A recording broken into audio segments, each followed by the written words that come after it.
77 ans après, Daniel Cordier retrouve la mairie de Pau. C'est ici même, le 21 juin 1940, qu'il décide, avec 16 autres jeunes palois, de rejoindre le général de Gaulle à Londres. Daniel Cordier sera formé par les services secrets anglais, puis parachuté en France pour aider Jean Moulin à organiser la résistance. À 97 ans, l'homme a gardé l'énergie de ses 20 ans. Ça a duré 5 ans. On ne savait pas pour combien de temps on passait. Mais vous savez, quand on est jeune, on ne pense pas à la mort. C'est-à-dire qu'on était prêt à tout. C'est la seule chose valable que j'ai fait dans ma vie. Les 5 ans que j'ai consacrés à ce combat, c'est la seule chose. Tout le reste, bon, ça n'a pas d'importance. Mais ça, oui.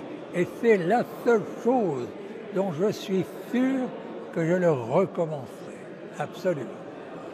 Le lendemain, 21 juin 1940, 17 d'entre eux s'embarquèrent à Bayonne pour rejoindre l'Angleterre. Une plaque honore désormais ces résistants de la première minute dans le hall de la mairie.